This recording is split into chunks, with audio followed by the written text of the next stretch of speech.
여러분 안녕하십니까? 백운기입니다. 국민의힘 전당대회를 보면서 우리 대한민국 보수 정당에 대해서 생각해 봤습니다. 국민의힘이 과연 보수 정당일까? 보수를 대변하는 정당이 맞을까? 뿌리는 어딜까? 추구하는 가치는 과연 무엇일까? 생각하면 할수록 쉽게 답이 나오지 않았습니다. 명색이 보수 정당인데 대선을 앞두고 이념도 가치관도 분명하지 않은 사람을 급히 후보로 갖다 썼다가 거기에 잡아먹히고 정치 입문 1년도 안 된 풋내기를 또 대표로 세울 수밖에 없는 허약함. 어찌 보면 그럴 수밖에 없겠다는 생각도 듭니다. 지금 국민의힘의 뿌리는 어디입니까? 이승만의 자유당이 시작일 텐데 그 후 역사를 보면 군사 쿠데타로 자유당을 잡아먹은 박정희의 민주공화당, 또 그 당을 쿠데타로 뒤엎은 전두환의 민정당. 돌이켜보면 지금 국민의힘은 보수라는 가치를 지켜온 정당이라기보다는 반민주 독재 세력이 그냥 기득권을 지키기 위해서 만든 집단, 그리고 그걸 이어받은 집단에 불과하다는 생각이 듭니다. 정상체제보다는 비대위가 더 많이 등장하고 그 당을 지켜왔다고 큰 소리치는 다선 의원들이 검찰 출신 새내기에 한 방에 넘어가는 현실은 얼마나 그 당이 허약한 처지인지를 한 번에 보여줍니다. 아직 우리 민주주의가 성장 단계이긴 합니다만 이번 전당대회를 계기로 정당의 존재 이유가 무엇인지, 지켜야 할 가치는 무엇인지 생각하면서 정당 민주주의를 키워갔으면 좋겠다, 그런 생각이 들었습니다. 생방송 백운기의 정치 1번지 출발합니다.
네, 지금 부산 경남 쪽에 아주 비가 많이 온다고 하는데요. 비 피해 없도록 주의를 잘 살피시기 바랍니다.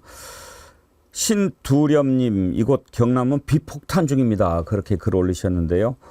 부산, 경남, 울산 이쪽에 살고 계시는 분들, 부산이대희님이랑 남자친구 상식이님 별일 없으시죠?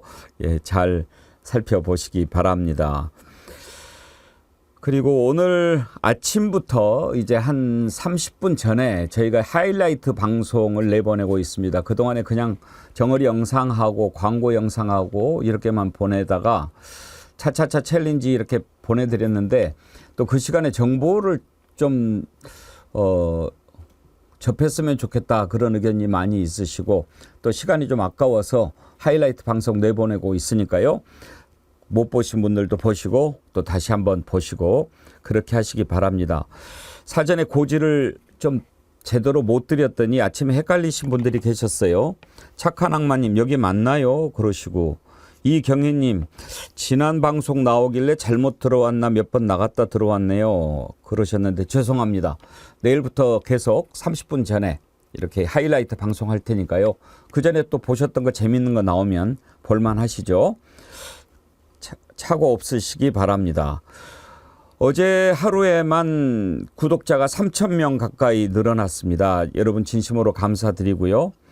박승만님은 항상 우리 구독자 수에 촉각을 곤두세우고 팬카페에 몇만이다 이렇게 저조하다 걱정하고 그러셨는데 이틀 동안 3,000명 증가했습니다. 계속 이렇게 늘어났으면 좋겠습니다 하셨는데 예, 감사드립니다.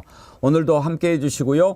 혹시 보시는 분들 중에 구독 안 누르신 분 안 계시죠? 구독 누르시고 좋아요도 꾹 눌러주시기 바랍니다.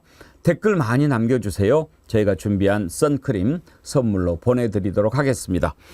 오늘 함께 하실 세 분 패널 소개합니다. 김유정 전 민주당 의원, 김정욱 전 민주연구원 부원장, 신인규 정당 바로 세우기 대표 나오셨습니다. 어서 오세요. 네, 안녕하세요. 네.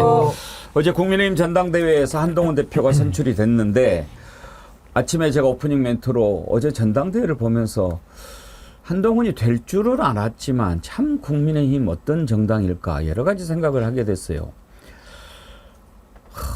대선 앞두고 그냥 검사 출신 갔다가 대선 후보 만들었죠. 그걸 보면서 그래 뭐 그렇게 할 수도 있겠지 했는데 그걸 또 그냥 대선 후보는 대선 후보고 대통령이 됐더라고 하더라도 보수 정당의 가치를 좀 지키고 그렇게 좀 갔어야 되는 거 아닌가. 그게 정당 발전인데 어떻게 보면 처음에 그렇게 좀 제대로 가는 것 같았죠. 그래서 개혁 보수 기치를 내세우고 젊은 층도 넓히고 그랬기 때문에 오늘날 신인규 대표 같은 분도 좀 나오고 그러지 않았습니까? 그런데 그걸 그냥 잡아뜨리고 자기 마음대로 해버리고 이렇게 하다가 또 그 자기 새끼 갖다가 또 비대위원장 시켰는데 지금은 또 어떻게 또 하다 보니까 서로 갈라졌다고 하는데도 또 대표가 되고 참 어제 저녁에 상당히 정치권에 오래 계신 분을 만났는데 그분은 지금도 의구심을 버리지 못하더라고요. 나는 아무리 봐도 저거 짜고 치는 것 같아. 글쎄요, 저도 그렇게 생각을 했는데 현장에서 취재하는 사람 얘기를 들어보면 완전히 갈라섰다고 그러더라고요. 글쎄, 그게 근데 그 사람들이 갈라설 수 있는 사람인가?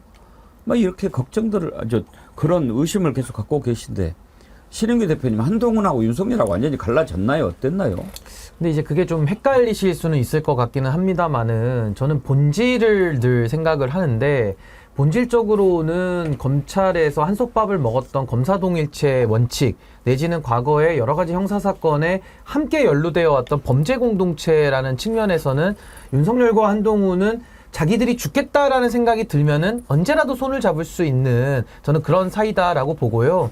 다만 이제 지금 전당대회 국면에서는 윤석열 대통령 마음에는 한동훈 후보가 썩 들지는 않았을 수 있기 때문에 아마 원희룡 후보를 많이 전폭적으로 밀었던 건 사실인 것 같습니다. 그래서 단기적으로는 잠시 윤한 갈등이 또 있는 것처럼 보이는 것도 사실이겠습니다만은 저는 본질에 있어서 자기들이 다 절벽 끝에서 죽기 살기로 발버둥 칠 때에는 언제든지 둘은 또 한 팀이 될 수 있기 때문에 전 둘은 하나다라고 보는 것이 더 본질적인 접근에서는 적합한 표현 아닌가 싶습니다. 싸워도 하나다. 악당은 하나죠. 김유정 의원님께서는 어제 전당대회에서 한동훈 대표가 선출되는 걸 보면서 참 여러 가지 생각을 하셨을 것 같은데 오랫동안 이렇게 대한민국 정치를 보셨으니까 저는 아까 말씀드린 대로 우리 보수정당이라고 하는 게 뭘까 이런 생각했는데 김 의원님은 어떤 생각하셨는지 궁금합니다. 이제 소위 보수의 본류라고 하는 사람들은 어느 틈엔가 다 사라져버리고 뭔가 실종된 그런 느낌이죠. 윤석열 대통령도 야 그렇게 사람이 없어서 검찰총장 했던 사람 용병으로 데려다가 보수 후보로 내세워서 대통령 만드는구나 했는데 한 번으로 족하지 또 다른 용병을 또 세우는 걸 보면서 야, 정말 그 오랫동안 보수 쪽에서 당 생활을 했던 그 당원들은 무슨 생각을 하고 있을까 그런 생각도 들어요. 그러나 본인들이 옹립했던 윤석열 대통령이 더 이상은 안 되겠다라고 판단한 결과가 한동훈이라는 거 아닙니까? 그러니까 이제 제3자적 입장에서 보면은 그것도 참 이 보수가 어디로 흘러가는 건지 참 설명하기 어렵다라는 생각이 들지만 그들로서는 위기감을 느꼈던 것 같아요. 그러니까 표면적으로 뭐 성내는 모르겠어요. 신인규 대표 말씀하신 대로 나중에 언제든지 위기 상황에서는 양쪽 다 서로에 대해서 약점을 쥐고 패를 쥐고 있는 것처럼 보이잖아요. 한동훈은 언제든지 표를 전화번호 나 카톡 다 깔 거야 할 수 있고 그쪽에서는 특검법 통과시킨다 거부권 행사 안 한다 뭐 이런 식으로 할 수 있는 거기 때문에 서로의 약점을 다 쥐고 있다고 보여지지만 그럼에도 불구하고 표면적으로는 다른 후보들에 비해서는 뭔가 차별화를 꾀하면서 조금 맞서는 그런 모습을 보였기 때문에 최혜병 특검부터 포함해서요. 또 김건희 여사에 대한 어떤 평가나 국민적 눈높이 이런 단어들을 써가면서 차별화를 했던 결과로서 그나마 민주당에 맞서서 조금 할 수 있는 후보로 한동훈을 선택한 것 같은데 적어도 저희가 보는 입장에서는 윤석열에게 속은 국민이 한동훈이라고 다르겠느냐. 참 이런 선택밖에 할 수 없었나. 그래서 보수가 점점 더 망가져 가는구나라는 생각을 하게 됐는데 어찌됐거나 그 역전의 용사들 나경원, 원희룡, 윤상현 이런 분들이 뭐 각각 저마다 뭐 윤상현의 재발견 이런 여러 가지 평가는 나옵니다마는 참 딱하다는 생각이 들더라고요. 그 한동훈 앞에 이렇게 추풍 낙엽처럼. 낙엽처럼 이렇게 쓰러져가는 모습을 보니까 참 이게 무상하다 그런 생각도 동시에 들었어요. 근데 왜 그랬을까도 제가 생각해 봤거든요. 그건 뿌리가 없어서 그런 것 아닌가. 그러니까 자생력이 없는 거죠. 그냥 기득권에 기생해서 정치적 생명을 연장해 왔기 때문에 이렇게 지금 우리나라 정당이 이제 뭐 민주당 그리고 국민의힘 이렇게 했는데 뿌리가 이렇게 쭉 올라가지 않습니까? 근데 그렇게 보면 그래도 민주당은 김대중, 노무현처럼 어떤 가치, 정신 추구하려고 하는 바 이런 것들을 가지고 계속 좀 진화해 왔다는 생각이 들거든요. 근데 국민의힘의 뿌리는 군인, 장사치, 검사 그냥 오로지 권력만을 뭐 이렇게 해왔던 집단이기 때문에 그렇게 허약한 게 아닌가 그런 생각이 좀 들더라고요. 김정국 원장님. 말씀하신 것처럼 국민의힘은 탄핵당한 정당이잖아요. 탄핵 수사 누가 했습니까? 윤석열 검찰총장 검사간 거 아닙니까? 그 사람을 데려다가 정권을 만든 정당이기 때문에 좀 뿌리를 운운하는 것 자체가 제가 좀 문제가 있다고 생각을 하는 것이고요. 그러니까 자생력을 잃었다. 자생력을 잃은 정당에서 남은 건 말씀하신 권력을 어떻게 잘 나눌 것인가의 문제밖에 없다라는 생각이 들어요. 근데 뭐 제가 계속 말씀드렸던 것처럼 플랜 A를 대통령은 추구했을 거다. 한동훈 싫었겠죠. 근데 제가 여기서 플랜 B는 항상 작동했다. 안 된다고 한동훈과 싸울 건가? 이 고민을 많이 했을 것 같아요. 그리고 또 한동훈도 보니까 이 감각이 꽤 있는 것 같아요. 말하는 거 보면 우리 정부가 굉장히 성과가 많았다. 유능한 정부다. 근데 평가를 못 받은 건 민심을 청취하지 못했고 설명 설득이 부족했다. 뭐 이런 얘기를 하고 있습니다. 이 얘기는 뭐냐? 대통령과 똑같은 언어를 지금 얘기하고 있어요. 총선 패배에 그랬잖아요. 우리의 국정 운영 방향은 옳았다. 하지만 이걸 잘 설명하지 못했다. 저는 이미 한동훈은 고개를 숙이고 대통령과 어떤 형태든지 접점을 만들려고 한다. 그래서 왜 한동훈이 차별화보다는 이런 선택을 했을까라고 하는 부분은 한동훈의 생각은 당대표에 있는 것 같지 않다. 제 느낌에는. 오히려 대권에 가 있는 것 같다라는 생각이 들어서 한동훈이 어느 순간에 어떻게 싸울지 모르겠습니다. 근데 뭐 이미 이제 중앙일보는 이 선거 결과가 나오기 전부터 어대 6 이런 얘기 하더라고요. 어대 6. 네, 어차피 대표는 6개월. 6개월. 그러니까 이제 비대위체제로 갈 거라 이런 얘기도 하고 바른정당 시즌 2까지 나올 정도의 상황이기 때문에 이 얘기는 그러니까 대통령의 말을 안 듣는 한동훈이라면 앞으로 그건 어대 6 바른정당 시즌 2까지도 갈 수 있다라는 판단. 전 그렇다면 약삭빠른 한동훈은 고개를 숙이겠죠. 제가 볼 때 민심의 눈높이보다는 대통령의 눈높이에 맞출 가능성이 당분간은 높을 거라 생각이 듭니다. 근데 저는 하나 확실한 거는 앞으로 갈수록 윤석열 대통령의 주량은 더 늘어날 것 같아요. 왜냐하면 이제 자기 맘대로 안 될 거기 때문에 밤마다 더 알코올에 의지하는 밤이 더 길어지지 않을까 싶고요. 저는 아까 김종국 박사님 잘 짚어주셨는데 탄핵 이후에 이 정당이 완전히 무너졌는데 무너진 상황에서도 권력을 탐하다 보니까 본인들을 수사했던 수사검사 2명을 데려다가 지금 현재 권력과 미래 권력을 논아먹겠다는 거 아닙니까? 정말 좀 기괴하다라는 생각이 드는데 윤석열 대통령은 검사 출신 초보 정치인인데 8개월 만에 한동훈 대표 역시 검사 출신의 초보 신인인데 7개월 만에 지금 당을 접수했거든요. 그러니까 그 당을 접수하는 정말 그 군사작전하는 능력 하나는 아주 뛰어나다.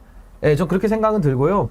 전 어제 한동훈의 62%로 결선 없이 당권을 접수한 거에 대해서는 윤석열 대통령이 저는 완벽한 패배라고 봅니다. 그러니까 총선에서는 윤석열 대통령이 민심에 의해서 매섭게 심판당했고요. 어제는 당심에 의해서 저는 무섭게 심판을 받은 결과다라는 생각이 들고, 또 하나는 원희룡, 나경원 이 두 분은 정말 반성하셔야 된다.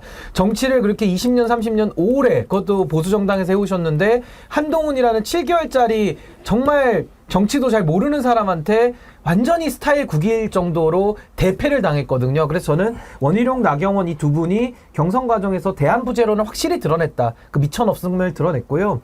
마지막으로 이재명 대표가 대표 출마 선언을 하면서 이재명 대표 체제가 확실시되고 있지 않습니까? 그렇기 때문에 오히려 구도적인 면에서도 차기 대선을 염두에 둔 한동훈으로 가야겠다라는 보수 진영에 좀 결단이 있지 않았는가, 저는 그렇게 분석하고 있습니다.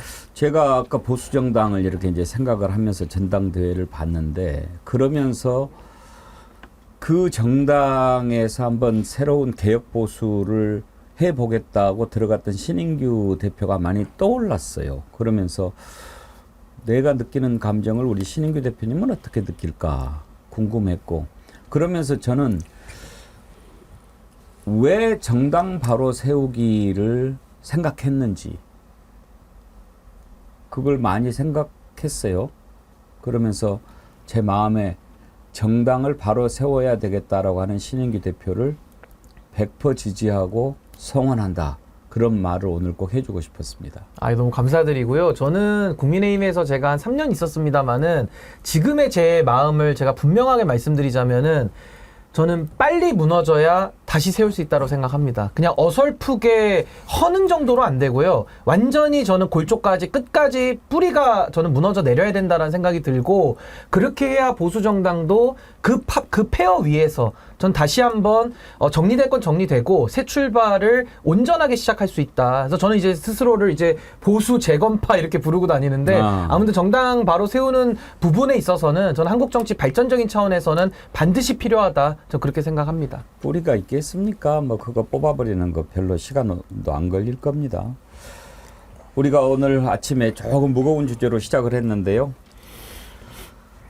한송이님, 뭐가 헷갈립니까? 명백합니다. 이제 본격적으로 한동훈을 이용해서 범죄 패밀리의 죄를 털고 더욱 악랄하게 이재명 대표를 공격해서 한동훈을 대통령 자리에 앉히고 끝까지 윤석열, 김건희 방패막으로 세우려고 하는 저들의 계획이 너무 뻔하지 않습니까?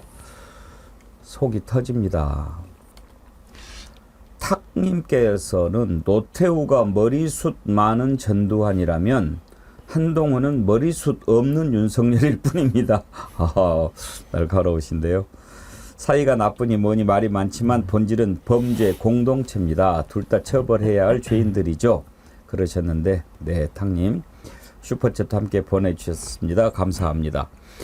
오늘 또 법사위 전체 회의가 있고 과방위에서 이진숙 방통위원장 후보자 청문회가 있고 그래가지고 많이 걱정했는데 지금 그래도 많이 들어와 계십니다. 진심으로 감사드리고요. 김은숙님, 앵커님 의리로 화팅입니다 그러셨는데 의리 지켜주셔서 감사합니다. 오늘 정말로 깨어있는 찐 정어리들과 함께 백운계 정치 1번지 하고 있는데요. 깨어있는 정어리언이 세상을 바꿉니다. 여러분, 그 말씀을 꼭 드리고 싶습니다. 이제 한동훈 대표가 국민의힘의 대표가 돼서 국민의힘을 이끌게 됐는데 우리가 궁금해하는 대목 몇 가지 한번 살펴보겠습니다. 첫째는 윤석열과 관계가 어떻게 될 것인가 하는 것이죠. 그 전에 전당대회 과정에서 윤석열 대통령 쪽에서 원희룡을 대항마로 내세우고 그 원희룡을 만들기 위해서 김건희까지 가세해서 문자를 막 공개하고 한동훈을 몰아붙였는데 실패로 돌아갔잖아요. 그러면 한동훈은 어떻게 반격할까? 그리고 윤석열은 어떻게 나올까? 이게 좀 첫 번째로 궁금한 거고요. 두 번째로 김건희가 또 이렇게 나섰는데 한동훈이 대표가 되면서 김건희에 대해서는 또 어떤 조치를 취할까 하는 부분도 궁금하지요. 어제 인터뷰에서도 김건희 조사 받은 것에 대해서 좀 부적절했다라고 이야기를 하면서 슬그머니 좀 흘리기도 했고요. 그리고 본인이 대표된다고 처음 얘기했을 때 최혜병 특검법 발의하겠다라고 얘기했거든요. 그 부분은 어떻게 될지 이런 것들이 이제 좀 궁금한데 살펴보도록 하겠습니다. 먼저 윤석열과 한동훈 앞으로 관계가 어떻게 될 건가. 그동안에 한동훈은 비대위원장을 할 때 윤석열한테 뭔가 조금 대든다기보다는 심기를 건드렸다가 엄청나게 혼났죠. 막 90도 인사하고 추운데 눈 내리는데 귀 빨개가지고 서 있다가 그런데 어제 보니까 완전히 달랐어요. 그걸 상징적으로 보여주는 장면이 윤석열 만나서 악수하는 모습입니다. 한번 보시죠.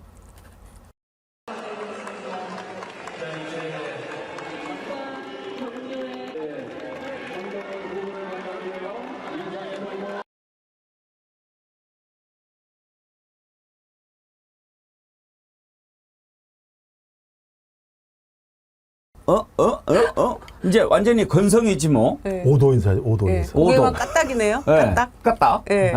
왔어? 폴더 인사에 대해서 깊이 반성했나 봐요. 그 뒤로. 내가 좀 너무했구나. 그런 반성을 했는지 모르겠는데 아주 굉장히 거의 저 정도면 뻣뻣하게 악수한 정도거든요.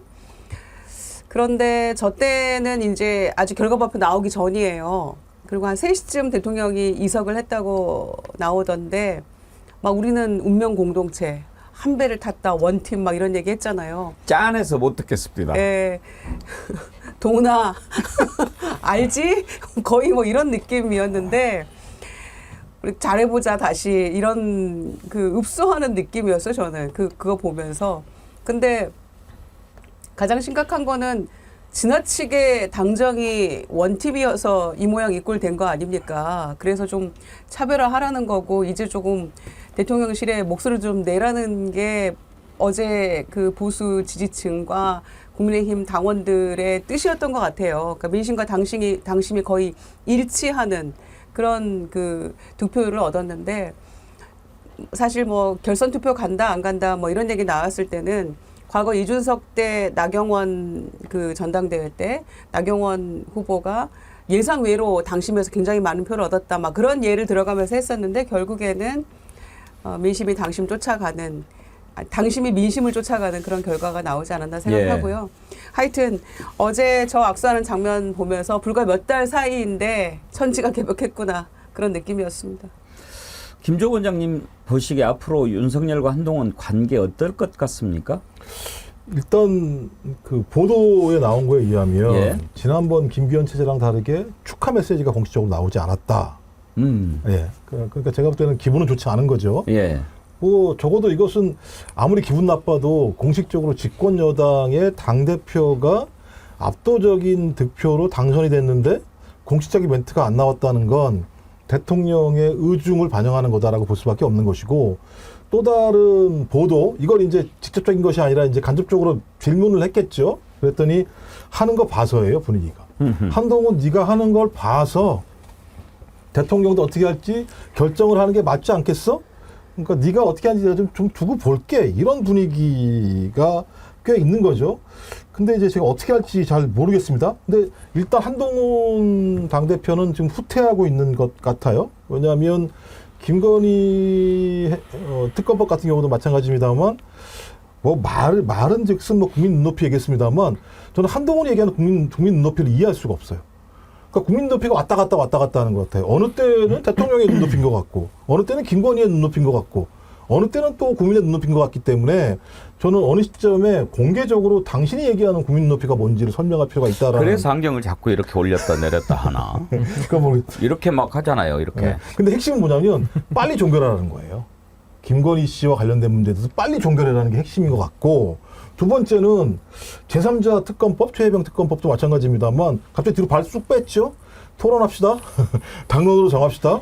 이 얘기이기 때문에 저는 한동훈 스스로도 알고 있다. 이 상황에서 그러니까 서로 지금 머리채를 잡고 있는데 머리채를 누가 먼저 놀래 이렇게 얘기를 해서 같이 노는 순간 둘이 우르르 아래로 무너질 수밖에 없는 상황이기 때문에 서로 계속 머리채를 잡고 있어야 되는 상황일 수밖에 없는 상황이에요. 그러면 추적추적 될 수밖에 없거든요. 전 그래서 어쨌든 만만치 않은 상황이다. 지금 상황 자체가. 그리고 저는 언젠가 한번 터질 수밖에 없다. 당장 재의결부터 시작을 해서 한동훈 특검법 관련해서 어떻게 할 건지도 문제가 있지 않겠습니까? 대통령이 거부권을 행사했는데 소위 이 한동훈이 마음에 들지 않는 아주 엑기스 친윤 국회의원들이 에라이 조사받아라 이럴 수도 있는 거기 때문에 앞으로 제가 볼 땐 파란만장할 것 같다 이런 생각이 듭니다. 저는 참 궁금한 게 과연 이제 누가 무릎을 꿇을까 하는 거거든요. 그러니까 우리가 얼른 보기에는 윤석열이 더 깡다구가 있어 보이지만 한동훈도 만만치 않아 보이는데 윤석열 대통령이나 한동훈 대표나 둘 다 강한 사람한테는 약하고 약한 사람한테는 강한 모습을 보였단 말이에요. 그런 거 보면 이제 윤석열이 무릎 꿇고 아이 좀 잘 봐줘 이럴지 신인규 대표님 보시기에는 누가 무릎을 꿇을 것 같습니까? 이제 여당의 내부 상황은 이제 권력 투쟁 상태로 가는 거거든요. 그러니까 우리가 보통 태양이 하나밖에 존재할 수 없다라는 말처럼 권력이 두 개가 동시에 존재해서 공유한다라는 거는 현실적으로 어렵습니다. 그래서 어쨌든 지금 이제 윤석열 대통령은 지는 해고 한동훈 대표는 이제 뜨는 해기 때문에 아마 이제 그 서로의 크로스가 되는 시점에서 아마 이제 윤석열 대통령이 무릎을 꿇을 수밖에 없는 상황으로 이제 가고는 있다라는 생각이 드는데 이게 참 골치 아픈 게 뭐냐면요. 이제 어제 윤석열 대통령도 강조했습니다마는 당과 정부가 공동 운명체다. 또 한몸론을 얘기하고 있거든요. 근데 한몸으로 가다 보면은 한동훈 대표 입장에서는 윤석열 정부의 모든 실정의 부채를 갖다가 뒤집어 써야 되는 이런 상황입니다. 근데 거기다 심각한 것은 인사를 가지고 내지는 정책을 가지고 이 정부를 살릴 수가 없는 상황이에요. 그러니까 완전히 지금 중증 상황이기 때문에 살릴 수 없는데 같이 가야 된다. 저는 언젠가는 한동훈 대표가 차별화의 칼을 좀 빼들 수밖에 없다라는 생각을 가지고 있는데요. 문제는 뭐냐면은 여당 내 야당의 포지션을 가지고 성공을 거두려면은 두 가지의 요건이 필요합니다. 첫 번째는 선명하게 선을 긋는 여당 내 야당 역할을 해야 됩니다. 예를 들면 박근혜 대통령이 MB 정부 내에서도 여당 내에 있지만은 야당의 포지션을 가지고 선명하게 했기 때문에 국민들은 정권 교체의 수단으로 갖다 썼거든요. 그럼 한동훈이 과연 선명한 야당 대표의 느낌을 낼 수 있겠느냐? 택도 없는 소리다라는 생각이 듭니다. 왜냐하면 지금도 한동훈 첫 일성을 들어보면은 변화와 미래를 외치는데요. 그 내용이 뭐냐면은 더 경청하겠다, 더 설명하겠다, 더 설득하겠답니다. 아니 경청과 설명과 설득이랑 미래랑 무슨 상관이 있습니까?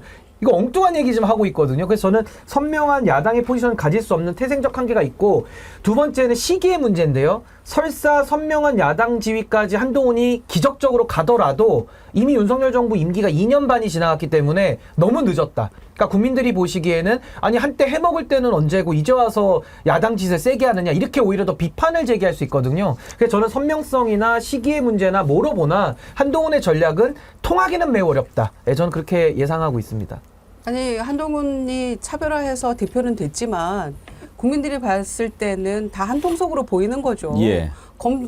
검찰총장 출신 뒤에 법무부 장관 출신의 대선 후보 과연 뽑아줄까요? 이들이 다 원팀이었다는 건 누구나 다 알고 있는 사실인데 그 내부에서 당대표 좀 돼보겠다고 또 다 미래 권력이 돼보겠다고 조금 다른 말 좀 해가지고 대표가 됐는데 그걸 국민들이 믿고 아 그래 너는 좀 다르겠구나 이렇게 하고 또 표를 줄 수 있겠습니까? 그러니까 스스로 이렇게 생각하는 거는 나는 다르다고 생각할지 모르지만 우리들이 보기에는 다 똑같아 보이는데 그나마 개중 국민의힘 당원들이 보기에는 그래 네가 좀 싸워봐라 가서 이재명 대표랑 이런 생각으로 뽑았던 것인데 우리가 보기엔 택도 없는 일들을 지금 벌이고 있다고 생각하고요.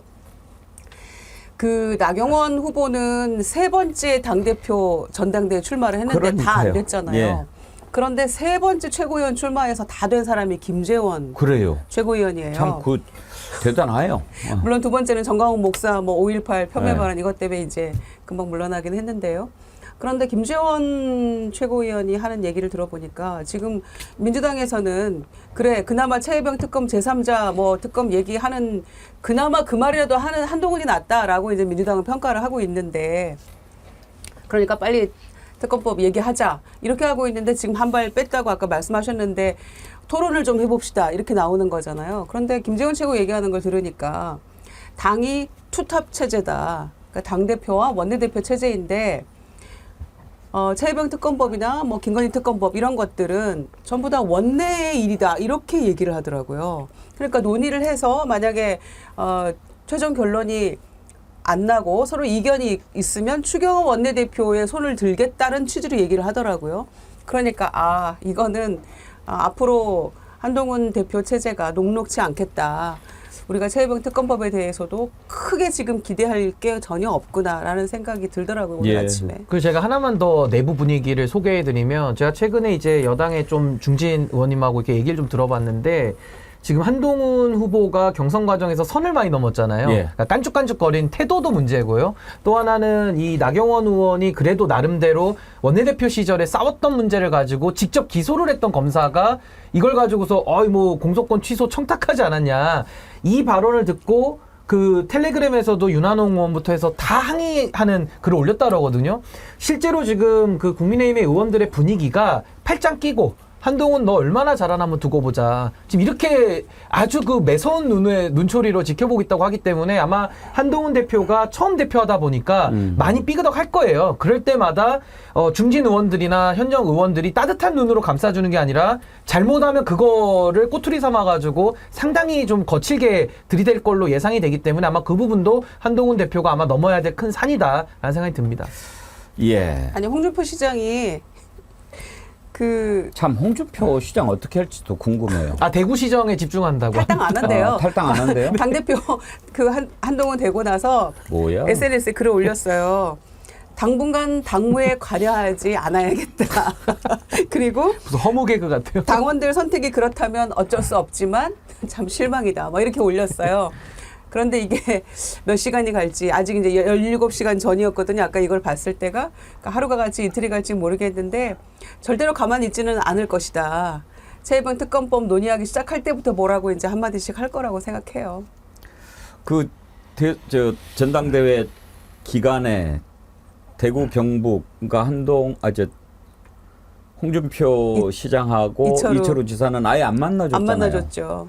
어떻게 하지 앞으로? 근데 사실 한동훈 후보는 홍준표 시장이 키워줬어요. 오히려요. 네, 오히려 출마의 명분을 막 줬고 본인은 어떻게 생각할지 모르지만 그래서 오히려 뒤에서 본의 아니게 굉장히 열심히 밀어준 사람이 홍준표 시장이 돼버렸죠. 제가 볼 때 한동훈 당대표가 앞으로 매우 어려워질 수밖에 없는 게 두상훈련 하나가 지금 끝났습니다. 그 소위 이제 김건희 씨 수사 관련해서 1월 달부터 서울지검장이랑 쫙쫙 됐던 부분들이 완전히 지금 종결됐잖아요. 그러니까 검찰을 완전히 장악했다, 대통령이. 그렇게밖에 볼 수 없는 거죠. 그러니까 서울지검장이 총장한테 한다는 얘기가 당신의 가치를 지켜드릴 테고 내가 욕을 얻어먹겠다는 식의 얘기를 할 정도니까 적어도 이번 수사는 법무부 장관과 민정수석 라인의 지시를 서울지검장이 따랐다고 볼 수밖에 없기 때문에 그럼 검찰 라인을 확실히 장악했다. 그럼 지금 한동훈 당대표가 가지고 있는 최대 리스크가 뭡니까? 사법 리스크 아니겠습니까? 뭐 지금 옛날 거 세 건을 빼더라도 댓글팀 문제 같은 경우는 이거 제가 볼 때는 사실로 드러나면 빼박인 상황이고 그다음에 사천 논란이 있고요. 공소권 거래 문제도 분명히 있기 때문에 검찰이 이거 잡고 늘어지려고 마음 먹으면 끝도 한도 없을 거라는 생각이 들기 때문에 아마 이 부분과 관련해서 압박을 받을 거라는 게 한 축이고 그 말씀하신 것처럼요. 원내대표 얘기하면서 당대표가 뭔데 원내 일에 끼어드느냐라고 얘기하면서 특검법과 관련된 모든 문제들은 친윤계가 대통령과 직거래할 거니까 가만히 있어 이렇게 얘기하는 거거든요. 그러니까 제가 볼 때 한동훈 당대표가 당원들과 국민에게 약속했던 국민 눈높이를 실현할 수 있는 방법이 별로 없는 상황인 거예요. 전 그래서 한동훈 당대표가 만약에 그래서 이걸 뚫어보려고 난리를 치는 순간 저는 두 가지밖에 없습니다. 어대 위거나 아까 말씀드렸던 것처럼 아니면 폴더 인사를 해야 되는 상황이거든요. 근데 폴더 인사하면 저는 국민들이 한동훈 믿어주겠습니까? 그다음부터. 두 사람이 어떤 관계가 될 것인가 생각해 봤는데 거의 뭐 답은 나와 있어요. 서로 최대한 이용해 먹을 만큼 이용해 먹으려고 하는 거지 둘이 무슨 관계가 있겠습니까? 그러니까 끝까지 얍삽하게 하다가 더 얍삽한 사람이 이제 이기는 그렇죠? 아주 지저분한 게임인데 저 원희룡 후보 입장도 하나만 소개해드리면 원희룡 후보도 어제 이제 경선에서 패배한 다음에 뼈 있는 말을 합니다. 특검과 탄핵은 반드시 막아야 합니다. 특검 탄핵을 막기 위해 할 수 있는 모든 역할 다 하겠다 이랬거든요. 그러니까 이것도 아마 김재원 최고위원의 발언과 좀 섞여가지고 아마 한동훈 후보 대표를 계속 이제 발목 잡는 문제로 작동이 될 것 같습니다. 원희룡은 이제 뭐 아이고 뭐 저 시킨 대로 했으니까 총리나 시켜주세요 뭐 이런 거 아니겠어요? 우리가 뭐 다 압니다 이제. 엉감생긴 총리를 바란다고요? 민주당에서 가만히 있습니까? 네. 가져가십니까? 이렇게 얘기하니까. 지구몽님, 윤 어쩌나 날마다 받은 국가 기록술 뱃속에 폐기시키며 땅을 치고 후회하겠죠. 전광명님, 깐족이가 대통령에게 깐족거리는 거 보고 싶어요. JSH님은 이런 분석해 주셨네요. 한동훈 플러스 윤석열 플러스 김건희 플러스 검찰 더 세졌다. 민주당 긴장해야 할 것. 보수에서는 경사 난리 났다. 보수 쪽에서도 그렇게 생각할 수도 있죠. 아까 주량이 더 늘어날 거라고 신인규 대표 말씀하셨는데 보수 형님 TV께서 여기서 더 술 마시면 잠은 한강다리 밑에 가서 자나요? 한강다리 밑도 경호구역 지정 물어보는 겁니다 하셨는데 오늘 속보가 떴는데 용산 대통령실 청사에 북한 쓰레기 풍선이 떨어졌다는 거 아닙니까? 어쩌자는 거예요? 풍선도 못 막으면서 뭘 막겠다고 얘기하는지 저는 도대체가 이해가 안 돼요. 만약에 거기에다가 뭘 이렇게 계속 오물만 넣어서 보내라는 법이 있습니까? 그리고 이게 처음이 아니잖아요. 그러니까 그걸 계속 보고 있어요. 무인 비행기가 용산 쪽까지 왔다가 했다는 거 다 확인한 건데, 그러니까 입으로는 계속 구라 안보를 얘기하면서 실제로는 아무런 능력도 없는 사람들이에요. 선제 타격하겠다고 얘기하면서 풍선도 못 막는 집단이 국민들한테 안보를 얘기하고 미국 가가지고 뭐 핵무기를 갖겠다라는 식의 얘기를 하는 상황. 그러니까 저는 능력이 없으면 말이라도 말아야 되는데요. 말로 안보를 다 하려고 해요. 제가 볼 땐 국민의 생명과 안전이 진짜 백척간두에 있는데 대통령은 자기의 입술 하나로 안보를 지키려고 하는 말도 안 되는 짓을 하고 있습니다. 지금 제가 볼 때. 아름다움님이 이건 이제 출장 조사 빗대서 하신 거죠. 출장 세차네요. 죄를 깨끗이 씻어주는 북한에서 보내는 오물풍선보다 한국에 있는 오물이 더 더럽습니다. 그러셨는데 참 이 대통령실이라고 하는 것에 대한 인식이 내가 대통령이라고 하는 인식이 없는 것만큼이나 없는 것 같아요. 자, 첫 번째로 윤석열과 한동훈 관계는 어떻게 될 것인가 따져봤고, 둘째는 이제 김건희 문제입니다. 김건희하고의 관계는 뭐 둘이 무슨 관계인지는 잘 모르겠습니다만 앞으로 김건희 문제를 어떻게 처리할지, 이게 지금 어떻게 해서든지 빼보려고 지금 그런 짓을 벌리지 않았습니까? 그렇게 해서 검찰이라고 하는 기관을 완전히 국민의 신뢰를 못 받는 기관으로 전락시켜버리고 말도 안 되는 변명으로 법을 빠져나가려고 하는데, 그렇다고 이게 되겠습니까? 국민이 눈 번이 뜨고 지켜보고 있는데 말이죠. 이 부분에 대해서 이제 기자들이 물어봤습니다. 김건희 수사 어떻게 보느냐. 한동훈 답변 들어보실까요? 그동안에 이 조사가 미뤄지던 것을 영부인께서 결단하셔서 직접 대면 조사가 이루어졌잖아요. 그러니까 검찰이 공정하고 신속하게 결론을 내야 한다고 생각합니다. 다만 검찰이 수사 방식을 정하는 데 있어서 더 국민의 눈높이를 고려했어야 한다고 저는 생각합니다.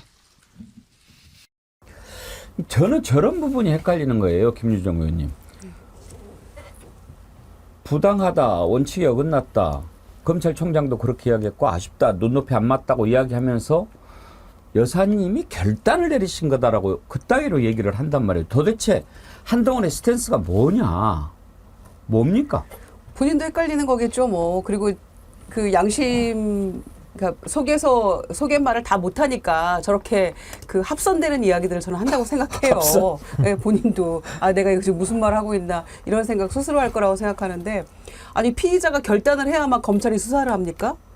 아니 검찰은 언제부터 이렇게 순환이 양이됐어요. 딱 한 사람 김건희 여사에 대해서만 순환이 양이되더라고요. 핸드폰이 여기 있습니다. 그리고 김건희 여사는 경호 대상이기 때문에 핸드폰 안 낸다는 거예요. 그럼 본인은 핸드폰 다 하면서 검사들은 핸드폰도 없는 상태에서 조사를 했는지 안 했는지도 우리는 아무도 모르잖아요. 그리고 보고도 못했다는 거 아닙니까? 핸드폰이 없어가지고.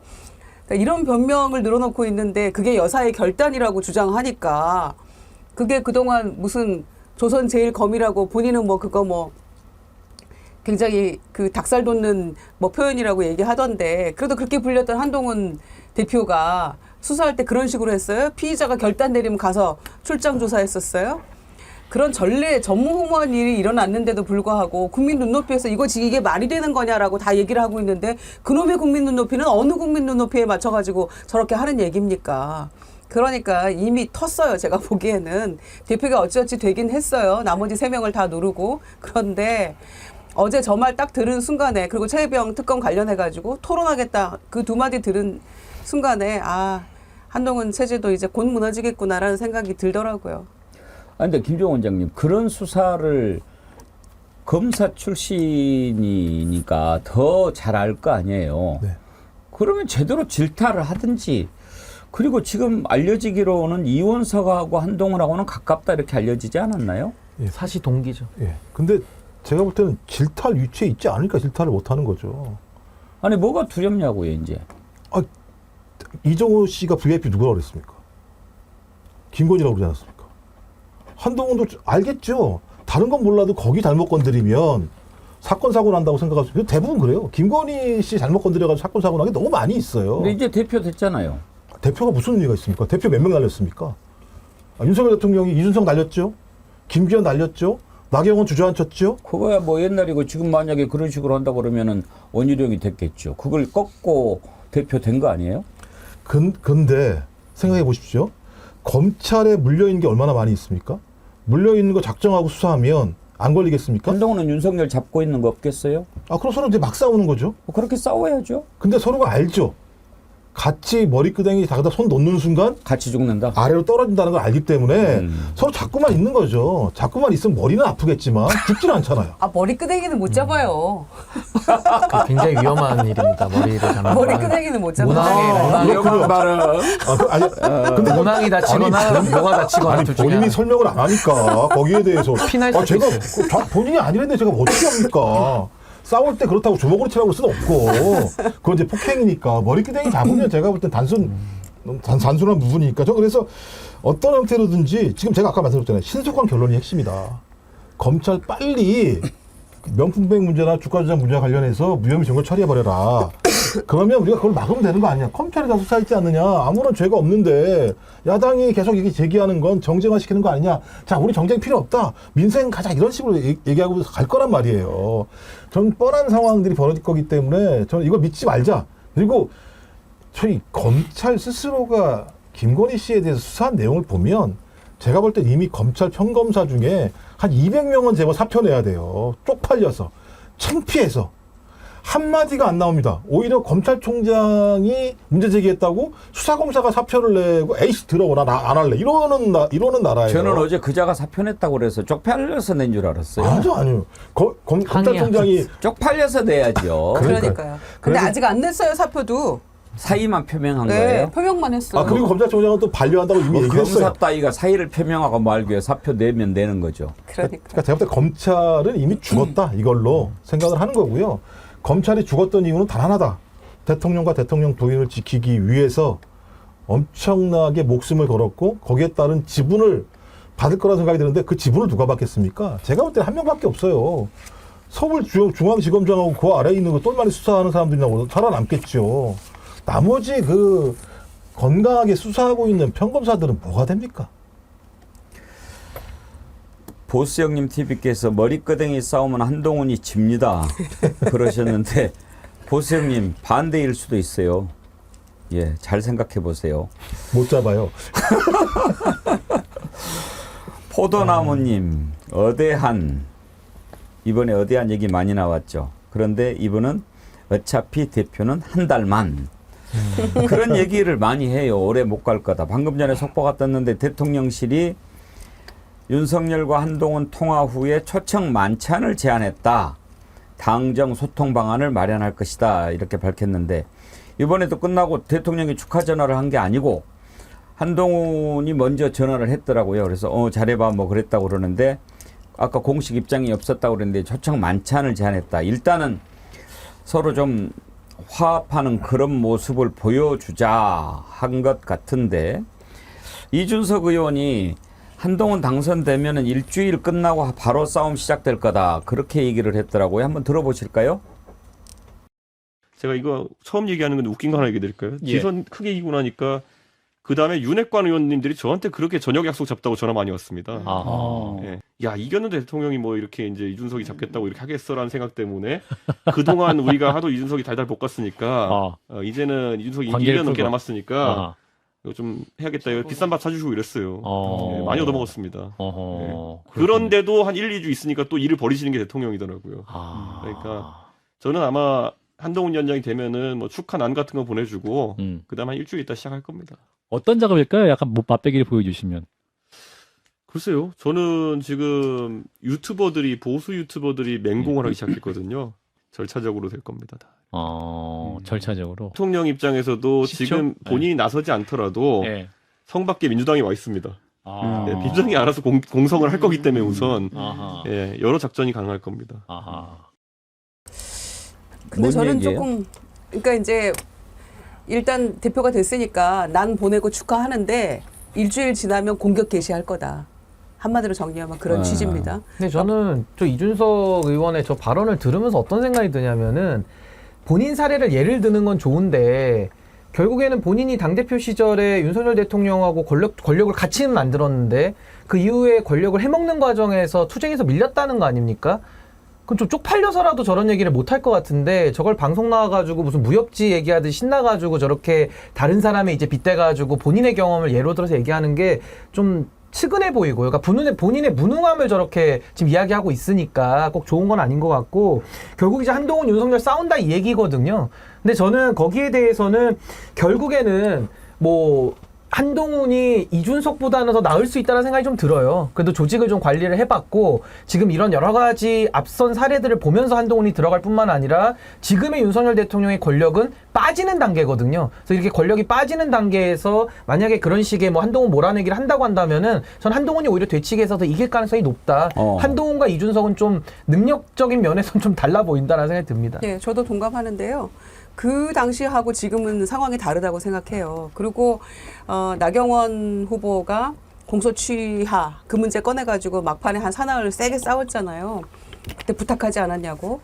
그게 사실은 나경 후보에 대해서 너도 이런 거 있었잖아라고 하는 거에 대한 그 경고일 수도 있지만 그게 용산에 대한 경고라고 저는 생각해요. 나 카드 가지고 있다. 너네 조심해라는 거라고 저는 생각해요. 왜냐하면은 그 문자에 대해서 제가 답을 했다면 국정농단이 됐을 겁니다라고 얘기도 했고 또 그 문자를 다 공개하면 위험해진다라는 얘기도 했거든요. 근데 그 문자 비단 그 문자뿐만 아니라 카톡도 가지고 있는 것이고 뭔가 21년간 얽히고 설키면서 온갖 상황을 다 알지 않겠어요. 그러니까 서로 함부로 못 건드린다고 저는 생각하기 때문에 이준석 대표 체제처럼 일방적으로 당하는 그런 상황은 안 될 거라고 봅니다. 근데 진짜 생각해보면 참 이상한 당이에요. 총선에서 대패를 했잖아요. 참패를 했잖아요. 그 총선을 이끈 장수잖아요. 그 사람을 다시 또 사령관으로 내세우는 정당도 정말 이해하기는 힘들어요. 근데 비정상 정당에는 비정상 대표가 잘 어울립니다. 그러니까 이제 합리적인 관점에서 보면은 속 터질 일이고 나라 걱정할 일인데 정말 국민의힘 자체가 아까 뭐 뿌리 얘기도 하셨습니다마는 정말 집단적으로 지금 권력에 미쳐 있거든요. 그러니까 비정상 집단이기 때문에 비정상 집단에는 한동훈 같은 깐족 검사가 오는 게 오히려 더 자연스러워 보이긴 합니다. 그러네요. 비정상이니까. 예, 그런데 사실 홍준표 시장 같은 경우는 내가 신한운동부터 했던 보수의 본류다라고 주장하는 그런 분인데 그런데 물론 이제 한동훈 비대위 체제에서 참패했는데 다시 나서는 게 상식적으로는 도저히 이해 안 되는 상황이긴 하죠. 그러나 결과는 이렇게 됐어요. 그런데 본인은 더 지금 나라를 파국으로 몰고 가고 있는 대통령하고 한편 먹고 한동훈을 드립다 깠잖아요, 그동안에. 그러면 보수의 본류를 주장하는 그 홍준표 시장은 지금 그 정도를 가고 있는 것인가? 본인이 좀 되돌아봐야 되지 않습니까? 왜 이렇게 만들었는가? 본인 책임은 없나요? 근데 이제 이게 무서운 게요. 말씀하신 것처럼 선거에 패배했잖아요.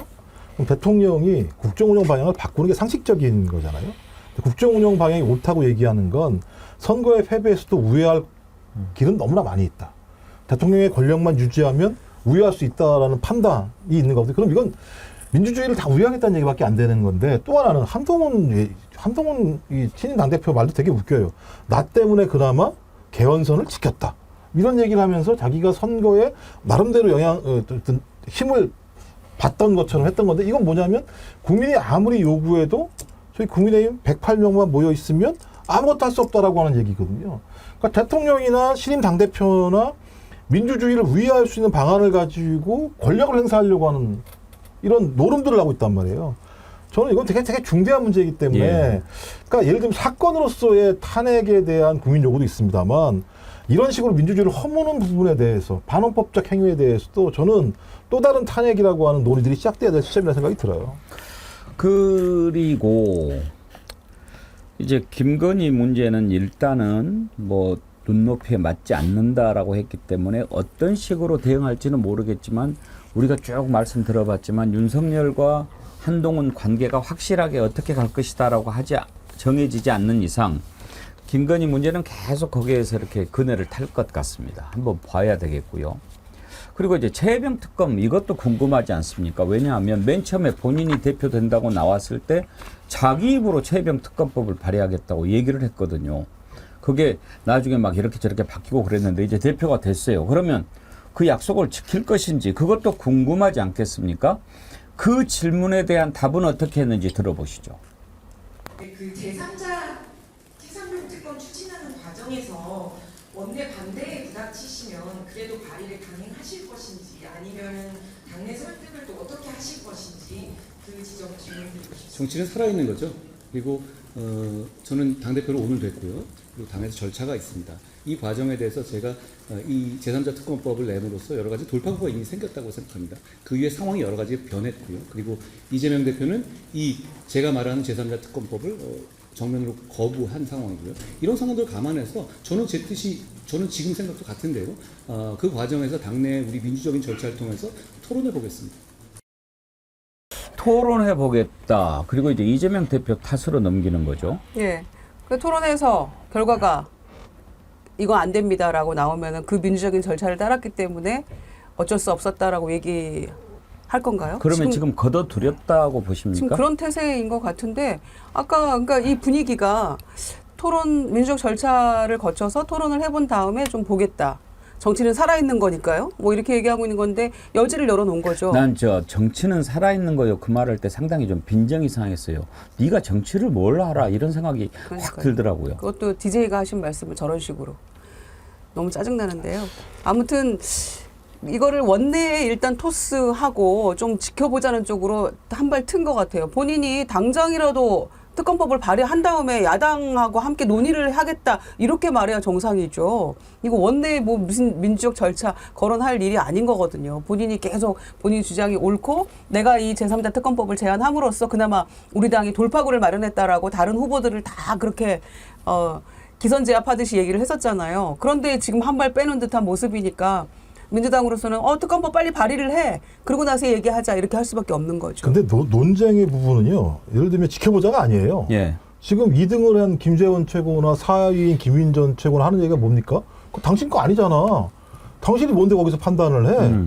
추경호 원내대표가 판단할 거니까 당신 입 다물고 있으라는 얘기 하는 건 마찬가지거든요. 그러니까 당신이 나와서 말을 하면 계속 꼬일 수밖에 없고, 특검을 하냐 마냐의 문제, 제3자 받냐 마냐의 문제로 가니까 가만히 있어. 그냥 추경호 원내대표가 국회의원들 모아놓고, 지금 원외잖아요. 저기 한동훈 대표는. 그러니까 국회의원들이 결정할 거니까 가만히 있으라는 얘기를 하는 거예요. 이 얘기는 뭐냐? 대통령의 의중을 따를 수 있는 소위 국회의원들을 통해서 특검법 그냥 밀어붙이겠다. 그러니까 막겠다. 이런 뜻으로밖에 이해될 수밖에 없기 때문에 저는 한동훈 당대표가 이 문제 계속 끄집어내는 순간 본인이 되치기 당할 가능성이 되게 높아요, 이 부분. 근데 저는 이제 한동훈 같은 부류의 인간들이 이제 입만 전형적으로 살았고 이제 나불나불 한다고 하잖아요. 그래서 입만 살았기 때문에 저런 자의 말은 신뢰성이 많이 떨어진다. 그러니까 저는 한동훈 대표가 왜 그 제3자 추천 특검을 가져왔는지 이미 한동훈 스스로가 얘기를 하고 있어요. 진정성이 없다는 것을. 그때 당시에도 뭐 이재명 대표의 안에 대해서 우리도 우리의 안을 갖고 있어야 된다. 그래야 오히려 야당의 공세를 막기 위한 특검이지 이 특검을 통해 가지고 진실을 규명하고자 하는 의지는 없는 사람입니다. 그러니까 한동훈한테도 이렇게 물어봐야 돼요. 특검을 하겠습니까? 라고 물어봐봤자 의미 없는 얘기를 하기 때문에 정말 최혜병 사건에 대해서 최혜병의 죽음에 대한 진상 규명과 또 수사 외압에 대한 진실을 밝힐 의지가 있냐. 정말 궁금하냐. 저는 한동훈은 관심 없다고 생각하는데요. 그냥 어떻게든 야당에 이걸 공세로 치부하면서 그걸 막기 위해서 자기들은 제3자 특검, 대법원장이 추천하는 거 이거 한번 해보자라는 식의 정략적으로 이미 접근한 사람이기 때문에 저 말에 대해서 희망을 갖는다? 전 오히려 한동훈의 말을 믿는 것보다는 그냥 동네의 잡스러운 사기꾼의 말을 믿는 게 좀 더 낫지 않을까. 전 중대의 범죄자로 보이기 때문에 전 그게 더 낫다고 봅니다. 아니, 신 변호사 나불나불 얘기하니까 너무 나불거려요. 한동훈 대표는 다 의태어와 의성어로 표현되는 것 같아요. 나불 깐족. 나불나불 깐족깐족 쫑알쫑알도 있습니다. 아, 진정성은 없고요. 그 참 그거를 그렇게 못 그칩디다. 인터뷰 저 사람이 변합니까? 정말 그 어제도 변하면 이렇게 죽어요, 사람은. 그러니까. 변하면 안 됩니다. 아니 그럼 이거 예의도 없는 게요. 제가 어제 MBC 인터뷰 저도 MBC 인터뷰 얘기하려고 그랬어요. 그러니까 당연히 기자는 물어보는 거잖아요. 예. 아주 피곤하고 괴로운 질문을 할 수밖에 예. 없는 건데 이게 핵심이니까 정치는 그걸 풀어내라고 하는 거니까. 그랬더니 아니 그게 계속 전제로 얘기합니까? 예. 왜 만약으로 얘기합니까? 예. 당신 나한테 공격하려고 하는 거야? 내가 당대표가 됐는데 말이야. MBC 여기 진짜 마음에 안 들어. 이런 식인 거예요. 그러니까 보이잖아요. 그러니까 전 그걸 대놓고 아마 그 국민의힘 지지자들은 MBC 앵커 좀 왜 저러는 거야 이럴지 모르겠습니다만 상식적인 국민이 보게 되면 질문 잘하는구나. 저게 핵심인데라고 얘기했을 텐데 왜 계속 만약 전제를 깔고 얘기합니까? 정치는 생물인데. 녹화로 인터뷰를 한 것 같아요. 네. 근데 이제 저도 그 얘기 하려고 그랬는데 김조 원장님 자세히 보셨으면 맨 마지막에 인사를 안 하고 끝나요. 네. 그러니까 뭐 대체로 이제 인터뷰하면 네 다시 한번 축하드립니다. 오늘 인터뷰 여기서 마치겠습니다. 감사합니다. 그러면 예 수고하세요. 뭐 이렇게 하고 끝나잖아요. 근데 그렇게 하고 딱 그냥 허망하게 끝났어요. 들을 말이 없어서 그랬을 수도 있고 뒷얘기를 제가 안 들어봐서 모르는데 결국은 나중에 싸웠을지도 모르겠어요. 나 이런 인터뷰 안 해 뭐 이랬을 수도 있어요. 표정 보세요. 표정. 짜증나는 표정을 지면서 뭐 이렇게 하더라고요. 뭐 이렇게 하고 있는 거 보면서 아니 근데 저는 이제 특검 추천에 대해서는 오늘도 한동훈 대표가 뭐 왜 민주당이 추천한 특검이 오히려 더 정쟁적 아니냐 또 이런 소리를 하더라고요. 야당 추천 특검에 대해서 문제 제기를 하고 있는데 전 이 부분은 확실하게 해야 될 것 같습니다. 지금까지 우리 특검 14번 중에 성공한 특검 딱 2번밖에 없고요. 그 2번의 특검은 박근혜 최순실 특검하고 드루킹 특검밖에 없는데 둘 다 그 권력을 수사하기 위한 특검, 그러니까 예외적으로 다 야당이 둘 다 추천을 했어요. 그리고 심지어 한동훈 대표는요, 박근혜 최순실 특검 야당 추천 특검에 수사 검사로 들어가 있던 사람입니다. 근데 이제 와가지고 야당 추천 특검에 대한 문제를 제기한다? 그러면 지금의 한동훈이 과거의 한동훈한테 일침을 날려야죠. 그 위헌적인 특검에서 나와라 라고 얘기해야 되는데 본인이 그때는 박영수 밑에서 윤석열 똘마니로 수사했으면서 이제 와서는 야당이 추천한 특검은 민주당 특검이고 정쟁 특검이다? 그럼 자기가 자기 스스로를 부정하는 거 아닙니까? 저는요, 다른 사람, 국민의힘에서 다른 사람이 누가 그런 말 한다 그러면은 아니 뭐 백보 양보해서 그럴 수 있겠다라고 제가 널리 양해를 하지만은 어떻게 한동훈 본인이 그 말을 합니까? 이건 뻔뻔의 극치다. 전 그렇게 생각합니다. 한 가지만 더 짚어보고 다음으로 넘어가지요. 그러면 이제 한동훈 대표 앞으로 얼마 동안 대표를 하게 될까요?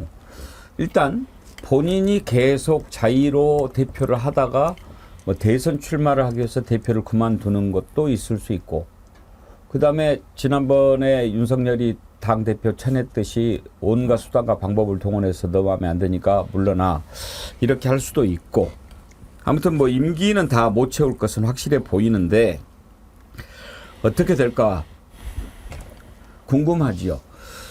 지난번에 신인규 대표께서 한동훈이 되면 빨리 망하고 원유력이 되면 천천히 망한다 그러면서 한동훈의 미래를 얘기한 적이 있어요. 한번 그때 들어보실까요? 원희룡 후보는 똘똘 뭉쳐서 친윤끼리 가자는 거니까 오히려 정직한 면은 있습니다. 그냥 정권 재창출을 안 하겠다라는 전략이고요. 한동훈으로 갔을 때는 또 한 번 보수가 기회주의로 세탁을 한번 하는 거거든요. 그래서 얼굴을 분칠하고 나타나는데 한동훈 뒤에는 저는 오세훈 시장이 있다고 저는 확신합니다. 그래서 저는 오세훈 시장의 오른팔인 김재섭 의원 같은 사람들이 안 나가잖아요. 왜 안 나가겠습니까? 안 나가는 건 이상한 거거든요. 그럴 때는 뭔가 다른 뜻이 있는데 저는 한동훈에 대해서 실력 없다는 걸 알고 한동훈이 대표로서 차도살인의 칼로 한번 쓰고 그 다음에 김재섭 의원 같은 사람들은 아마 비대위원장을 생각하지 않을까 전 싶고 그렇게 되면 오세훈 시장이 대권으로 보수에서 또 등장하면 이준석 의원까지 다 품게 되거든요. 그러면서 서서히 망할 건데 저는 좀 경계해야 될 부분이다. 그래서 저는 원희룡이 되면 빨리 망하고 한동훈이 되면 천천히 망할 건데 조금 골치는 아파질 수 있다. 저는 이렇게 봅니다. 그러면 신인규 대표님, 네. 한동훈이 다음 대선에 안 나갈 거라는 얘기예요? 우선 저는 한동훈의 정치적 뒷배들을 좀 제가 세 분류로 말씀드려야 될 것 같은데요. 지금 국민의힘 안에서 한동훈을 지지하는 그룹은 3개. 첫 번째가 조국 흑서팀을 비롯한 검찰 라인들입니다. 그러니까 윤석열과 같이 못 가겠다라는 검사들이 한동훈을 밀고 있고요. 두 번째 그룹이 MB계들이죠. 그러니까 MB계들의 잔존 세력들이 오세훈 시장을 밀고 있는데 그 그룹들이 지금 당내에서 지지를 합니다. 그게 바로 김재섭 의원 같은 사람들이죠. 그리고 세 번째가 범친윤이 분화되면서 또 한 번의 기회주의가 여기 또 작동합니다. 그래서 배현진 같은 전형적인 기회주의 그 친윤 떨거지들이 또 여기 와서 지금 해먹고 있거든요. 그러니까 이 세 그룹들이 지금 한동훈을 밀고 있다. 이제 이 사람들이 주류가 돼가지고 이제 나아가는 건데 결국 제가 아까 여기서도 말씀드렸다시피 한동훈이 잘 될 가능성이 매우 낮거든요. 뭐 정말 기적이 일어나서 잘 된다 그러면은 요 세 그룹들이 밀어서 한동훈을 대선 주자로 밀겠지만은 만약에 그게 여의치 않다. 그럼 한동훈은 어차피 당원에 따라 가지고 1년 6개월 뒤에는 내려와야 돼요. 지방선거 공천을 못하는 상황인데 그럴 때에는 한동훈이 오세훈 쪽하고 딜을 할 수가 있죠. 본인이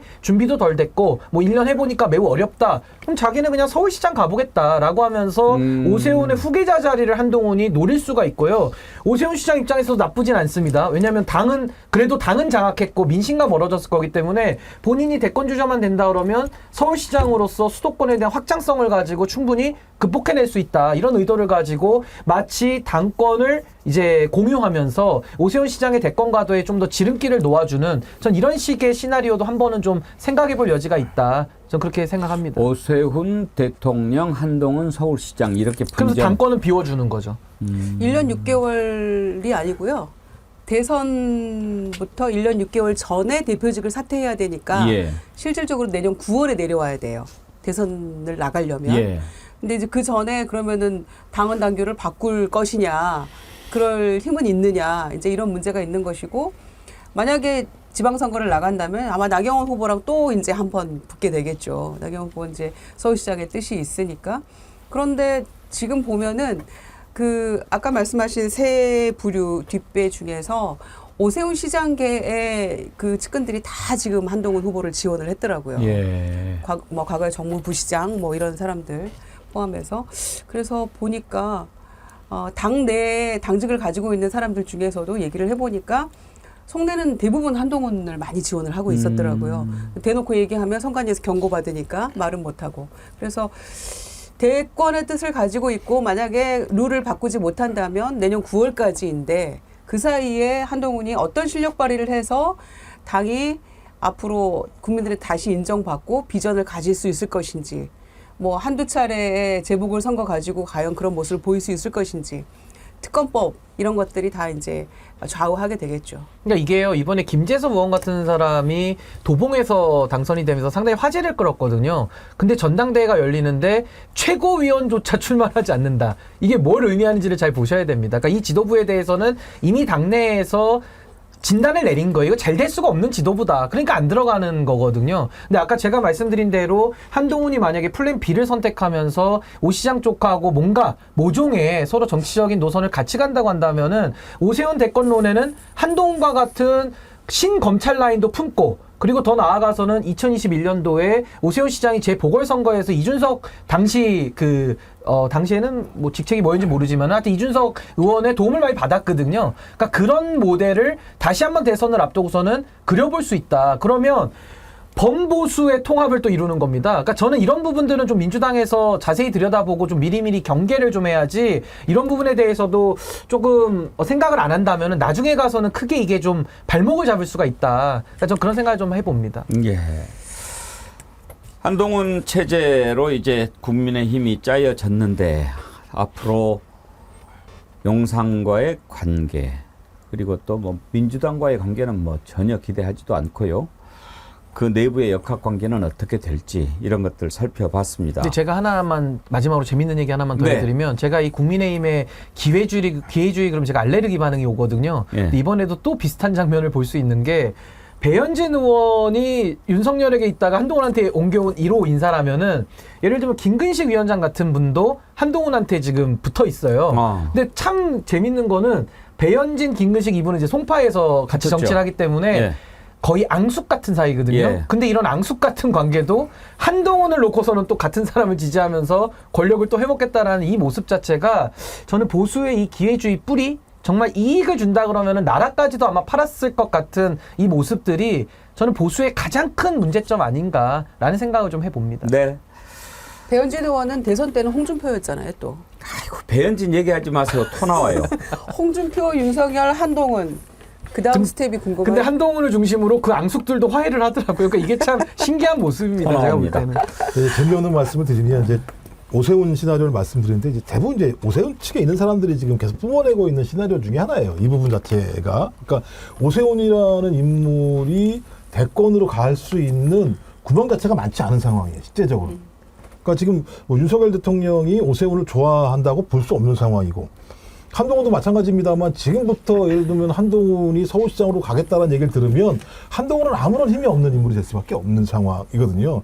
그래서 상황을 지켜봐야겠습니다만, 한동훈은 끊임없이 아마 서울시장을 간다고 하더라도 대권 얘기를 할 수밖에 없다. 대권 얘기를 해야 자기 세력들이 붙고 자기 사람들이 붙을 수밖에 없는 상황이고, 전 지금까지 한동훈이 하는 행태를 보면 본인이 당대표 하려고 여기까지 이렇게 나와 싸웠을까라는 고민이 분명히 있어서 아마 그걸 되치기하려고 하겠죠. 오세훈 쪽 사람들은. 근데 제가 볼 때 오세훈 쪽에 있는 분들 보면 그 정도의 힘을 가지고 있나. 아니 근데 저는 이제 뭐가 있어요. 문제냐면, 정치는 세력이 하는 건데 한동훈은 세력이 없거든요. 그래봐야 그 조국 흑서팀 몇 명밖에 없는 거예요. 근데 이 MB계들은요, 이명박 때 해먹고 윤석열 때 해먹고 지금 한동훈 때 또 해먹겠다는 거거든요. 그러니까 저는 이재호 장관 같은 분들의 움직임을 아마 앞으로 더 예의주시해봐야 될 것이다. 저 그렇게 생각합니다. 그러니까 제가 아까 보수 정당이 과연 가치가 뭔가, 오로지 권력만을 쫓아온 그런 집단들이 아니었는가, 그런 생각을 하게 된 거지요. 1부는 여기까지 하겠습니다. 쪼사루스님 슈퍼챗 보내주셨는데, 국민의힘 전당대회 한동훈 선택은 윤석열 탄핵열차 탑승을 원하는 국민의힘 당원 마음이라고 생각합니다. 그럴까요? 민주당 당원 여러분, 투표 참여로 민주주의를 바로 세웁시다. 글 보내주셨는데, 예, 감사합니다. 전하는 말씀 듣고 2부로 이어가겠습니다.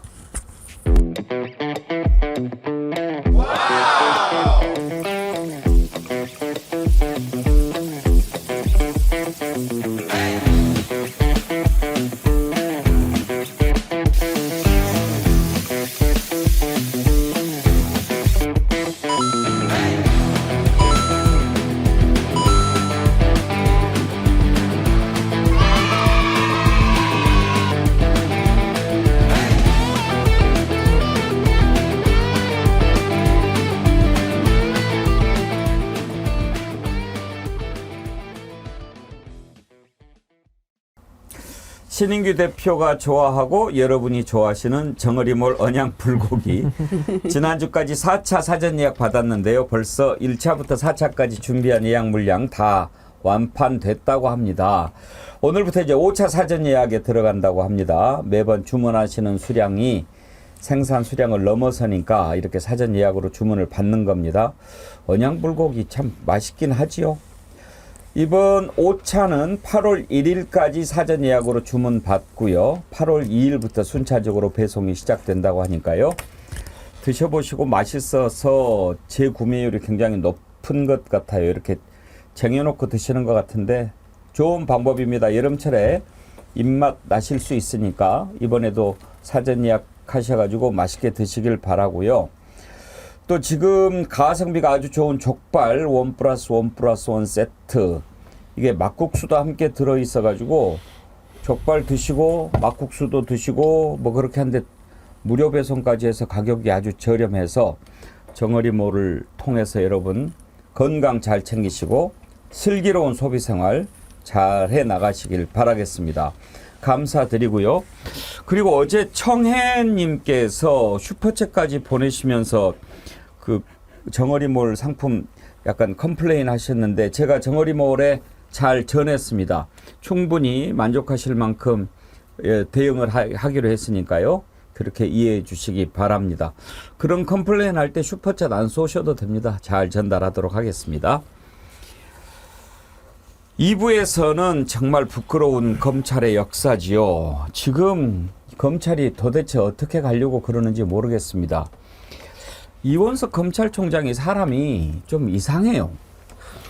나 같으면 좀 확실하게 할 것 같은데 이것도 아니고 저것도 아니고 그러니까 밑에서 이제 만만하게 보는 거 아닙니까? 진상조사한다고 그러는데 그 수사했던 검사는 사표 내겠다고 하고 그 다음에 중앙지검장 나하고부터 이제 완전히 총장 보기를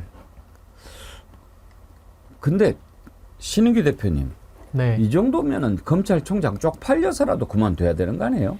그러니까 저렇게 무능할 수가 없고요. 무능하면은 좀 부끄러움이라도 알아야 되는데 그걸 과연 느끼고 있나 싶을 정도로 아무 생각이 없어 보인다. 그냥 단지 생계형으로 그냥 월급을 받아먹기 위해서 검찰총장직을 유지하고 있는 건 아닌가라는 생각도 좀 들고요. 무엇보다 이거는 검찰 내부에서 검찰총장 패싱 사건이기 때문에 사실상 하극상입니다. 그래서 검찰 내부에 쿠데타라고 할 수가 있어서 저는 이원석 총장이 마지막 남은 자존심이라도 있다면은 이창수 서울중앙지검장에 대해서는 책임을 묻고 전 반드시 징계해야 될 사안이다. 저 그렇게 생각합니다. 아니 초등학교는 존대 나왔다고 그러는데 왜 저래요? 아, 이거 사표라도 던지던지. 그러니까 뭐 말만 말이에요. 무슨 사자성어 갖다 붙여 쓰면서 하면 뭐 달라집니까, 이 상황이. 아니, 사표 내야죠. 50일밖에 안 남았어요, 임기도. 그리고 이제 그 후임자 지명하고 나면은 그야말로 끈떨어진 뭐 되는 건데. 지금 사표 내면 퇴직금 안 나와요? 모르겠습니다. 아니, 그리고 이제 권한대행직까지 해서 뭐 2년 넘게 했다는 거잖아요, 본인이. 그래서 무슨 여한이 있겠냐 이러는데, 아, 여한이 있어 보여요. 굉장히 연연해 하는 걸로 보이고, 중앙지검장이 이창수가 이 정도로 나올 정도면, 이거, 우리 많이 들어본 거 아닙니까? 집단 항명 수괴죄 아니에요? 이 정도면은 총장에 대해서 이 정도 하는 거면은 진짜 그런데도 집단항명 수괴죠. 아 그렇죠. 그러니까 아무 얘기도 못 하고 이러는 게 어디 있습니까? 세상에 검찰총장이.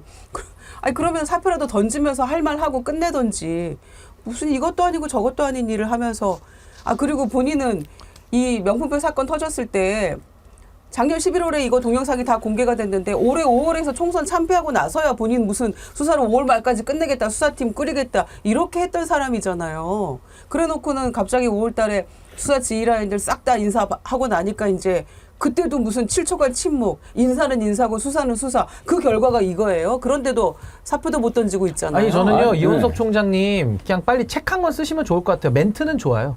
멘트들은 좋은데 행동을 안 해서 문제고 저는 검찰을 망가뜨린 데에는 윤석열 김건희의 권력도 저는 작용했다고 보지만은 이원석 같은 이런 무능자가 지난 2년 동안 윤석열 정부의 검찰을 맡아왔기 때문에 검찰이 무너져 내린 것이다. 저 그 책임이 무겁다라고 봅니다. 아니 김종원 원장님 망설이고 고민할 게 뭐가 있어요. 지금 자기가 검찰을 책임지고 있는 검찰총장이잖아요. 근데 검찰의 역사에 이처럼 부끄러운 짓을 한 적이 없잖아요. 검사들이 피의자를 검찰청사로 부르지도 못하고 자기들이 가가지고 피의자는 휴대전화 갖고 있고 조사하러 갔다는 검사들은 휴대전화 거기다 맡겨놓고 조사도 하고 이렇게 부끄러운 짓을 했으면 부끄러워서라도 저는 더 이상 여기 못 있겠습니다. 그런데 제가 알았으면 그렇게 했겠습니까? 저도 모르게 이렇게 해버렸습니다. 이렇게 왜 못해요?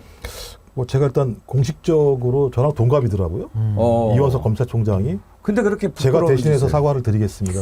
총각으로서 그러니까 저희 그 같은 동시대에 살고 있는 사람으로서 참 부끄럽다 이런 생각이 들고요. 저는 윤석열을 너무 잘 알아서 그렇다는 생각이 들어요.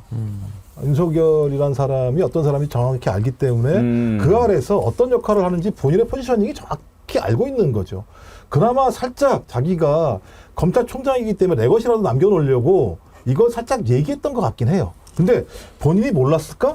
저는 모르지 않았다고 생각해요. 왜냐하면 7월 초에 검찰총장이 법무부 장관한테 전화해서 적어도 이 문제는 검찰에서 김건희 씨를 소환해서 수사를 할 수밖에 없는 거 아니냐라고 얘기를 했더니 법무부 장관이 경호 문제 때문에 소환에 대해서 손살을 쳤다는 거 아닙니까?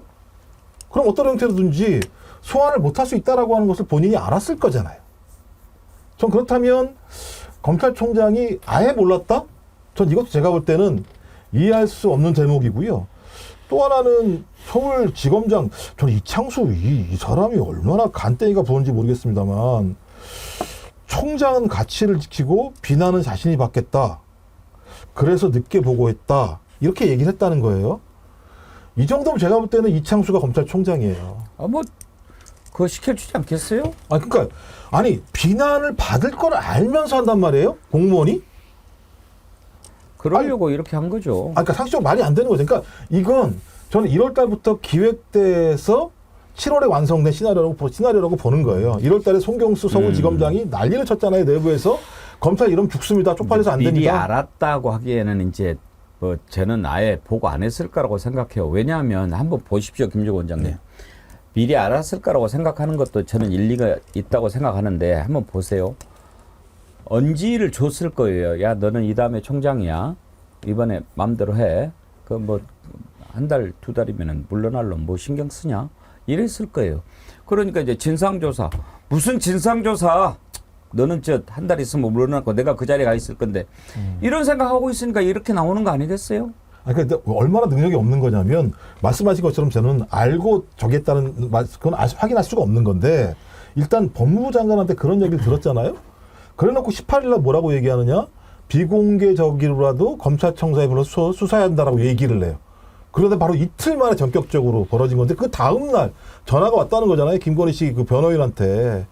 그러니까 이런 상황도 감지 못하는 검찰총장이라면 존재의 이유가 하나도 없는 거예요. 그래서 식물총장이 아니라 제가부터 유고총장이었던 거예요. 그러니까 저는 5월달 이후부터 본인은 5월 3일 날 신속 철저하게 수사를 하고 수사팀 지시를 내릴지 내렸습니다만 본인 스스로 이게 제대로 작동하지 않는다라고 하는 것을 몰랐다는 것 자체만으로 제가부터 총장으로서 능력이 없다.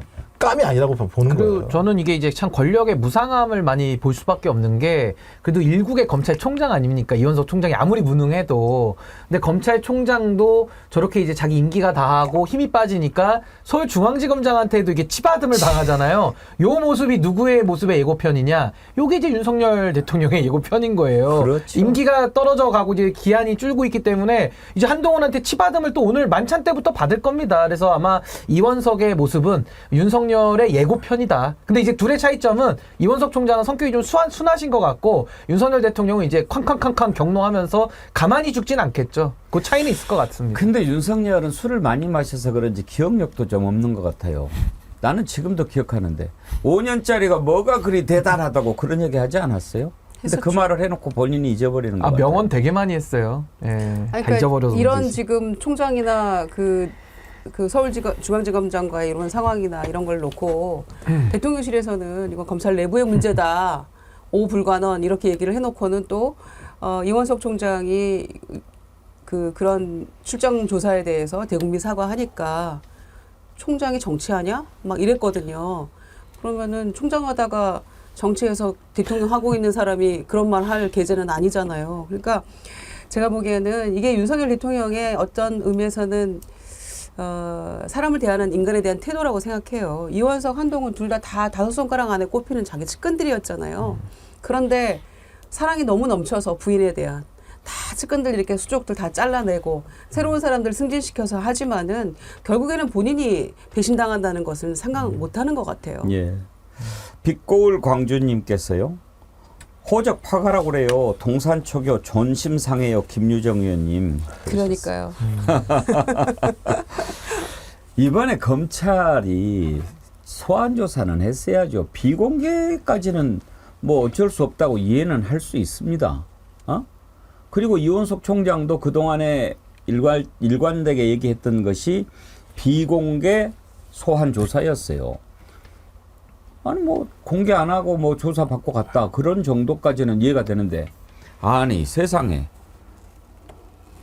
나 조사 받을 테니까 너네들이 와.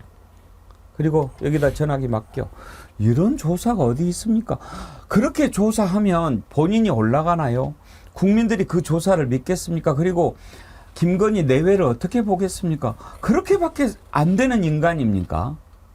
그 이유가 뭐였어요? 뭐 보안 뭐 경호상의 경호와 안전 보안. 뭐 이런 거였는데요. 추미애 의원이 검찰 청사가 그러면 보안에 취약하냐 이렇게 물어보더라고요. 한번 들어보시죠.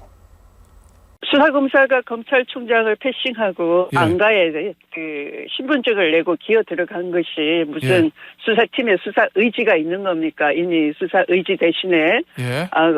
얌전한 그 충견처럼 꼬리를 내린 거고요. 예. 수사 안 하겠다, 수사 못 그래요? 한다는 예. 그런 그 꼴을 보인 거죠. 못 보일 꼴을. 그리고 영부인의 결단이라고 하는데요. 이것은 영부인의 수사 농단입니다. 감히 어떻게 너희들이 나를 수사해 이렇게 안가에 와서 알현이나 하고 가 그런 거 아니겠습니까?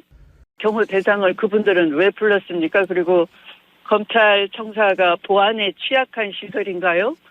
앞뒤가 안 맞는 얘기를 하죠. 현직 예. 대통령은 임기 중에 면책특권을 가지지만 김 여사는 민간인이죠. 예. 네, 그래서 검찰이 불려갔다라고 보는 게 맞습니다. 알겠습니다. 네, 그래서 이런 모든 재반 정황이 우리나라의 그 실제 그 비선 권력은 대통령 위의 비선 권력은 김건희 여사라는 생각의 그 소문이 틀린 말이 아니다 이렇게 진술합니다. 근데 또 그 추미애 전 법무부 장관 때 만들어 놓은 그걸 가지고 보고를 안 했다라고 이야기하는데 어떻게 그걸 또 그렇게 이야기합니까? 난 좀 그쪽에서 논리라도 좀 만들어서 대응을 했으면 좋겠어요. 아니 그때는 도이치모터스 주가 조작 사건의 당사자가 김건희가 현 검찰총장의 배우자잖아요. 그러니까 개입 못하게 해놓은 건데 그때 그 규칙을 금쪽같이 지금 지키고 있다? 아이고 그러세요? 뭐 저는 그 수사지휘권 문제도 참 기가 막힌 일이지만은 살다가 피의자가 검사를 소환하는 건 처음 봅니다. 원래 검찰이 피의자를 소환하잖아요. 근데 피의자가 검사를 오라가라 소환합니다. 저는 출장 세차나 출장 뷔페는 들어봤어도 출장 조사는 처음 들어보는 거고요. 또 하나는 과거에 현직 대통령, 전직 대통령 누구를 물어나고 아까 이제 추미애 장관님은 이제 면책 특권이라 했지만은 이제 그건 불소추 특권이라고 합니다. 면책 특권하고는 좀 다른 건데 소추당하지 않을 뿐이지 수사는 다 받았거든요. 누구도 예외 없이. 근데 김건희 지가 뭔데 오라가라를 제3의 장소를 지정을 해서 공무원들을 오라가라 합니까? 뭐 자기 종입니까? 저는요. 보안과 경호 얘기하는데요. 경호로 얘기한다 그러면은 대통령 경호에 관한 보면은 대통령과 그 가족을 경호 대상으로 하거든요. 대통령뿐만 아니라 대통령의 아들 현철 씨, MB 아들 시영 씨, 이 사람들 다 수사기관 와서 경호 받으면서 다 수사 조사 받았고요. 보안 얘기하는데요. 아니 피의자가 보안을 운운합니까? 아니 이종호 씨 있지 않습니까? 이종호 씨가 보안 얘기하면서 내 폰은 보안이니까 못 줘. 범죄가 있으면요 그 보안을 뚫고 들어가서 그 사람 폰 뺏어서 조사하는 게 수사예요. 무슨 보안 운운을 합니까? 그러니까 저는 김건희가 보안과 경호를 얘기할 때 저는 머리가 좀 미쳐 돌아간 줄 알았어요. 아니 범죄 피의자가 보안을 얘기하면서 수사를 그딴 식으로 받는다? 대한민국 어떤 피의자도요 그런 얘기 할 수 없는 겁니다. 그러니까 저는 정말 이렇게 검찰이 희화되고 수사기관이 농락당하고 국민이 무시당하고 짓밟히는 거, 전 이건 정말 묵과할 수가 없다. 이번에 윤석열의 많은 잘못들 중에서 자기 배우자에 대해서 이런 특혜와 이런 식의 몰상식한 수사를 진행하는 것은 국가기관에 대한 붕괴고요. 이 수사 결과를 국민이 받아들이겠습니까? 납득되겠습니까? 그러니까 김건희 여사의 핸드폰은 경호 대상의 핸드폰이니까 그냥 갖고 있어도 된다가 아니고 압수수색 대상입니다. 낱낱이 그 내용들을 봐야 될 입장인 거고요. 두 번째는 그 출장 조사일 뿐만 아니라 심지어 엄포 협박까지 했잖아요. 내가 지금 조사받고 있다는 게 알려지면 그 순간 조사 중단한다. 아니 본인이 검사입니까? 아니 검찰총장이 김건희 여사로 바뀐 줄 알았어요 저는. 그러니까 이런 일을 겪으면서도 이 부분에 대해서 검사들이 정말 이 모멸감과 수모를 느끼면서 정말 이렇게는 못하겠습니다. 살아있는 권력 우리가 똑바로 수사도 못하고 하면서 사표를 던졌다는 건 줄 알았어요 저도. 그랬더니 이렇게 열심히 수사하고 있는데 총장이 뭐라 그래서 나 못하겠다라고 사표를 던지겠다라고 하고 있으니까 이 무시무시한 권력 앞에서는 검사들이 이렇게 꼬리를 내리는구나 싶어요. 저는 우리나라 수사지휘권이 법무부 장관에게 있는 줄 알았는데 알고 보니 김건희한테 있네요. 수사지휘권이. 아니 김용 원장님, 김건희가 피의자잖아요. 네. 그러면은 강제 수사를 하는 거 아닙니까 지금? 그렇죠. 강제 아, 수사를 요거는 하는 임의 수사인데 네. 강제 수사도 할 수 있죠. 압수수색이나 압수수색 해야죠. 체포 할 수 이거는 있지. 강제 수사도 해야 되는데 안 하고 해야 있는 되는 거죠. 안 하고 있는 거죠. 근데 가가지고 머리 조아리고 그 짓을 하고 있단 말이에요. 그러니까 제가 볼 때 그러니까 이원석의 부인이 김건희라면 수사지휘권에 배제할 수 있겠죠. 그렇죠. 이해가 상충하는 거니까. 그거 뭐 그래서 추미애 장관이 그죠? 그때 그랬던 거고. 그게 어느 쪽 얘기입니까? 그리고 검찰총장이 이미 법무부 장관한테 돌려달라고 얘기했는데 돌릴 수 없다라고 얘기를 한 것, 그다음에 뭐 경호상의 문제를 제기한 것. 근데 더 큰 문제는 수사가 제대로 됐는지에 대한 문제예요. 핵심적으로는 지금 12시간 수사했다는 거잖아요. 근데 지금 하나는 7시간, 하나는 5시간.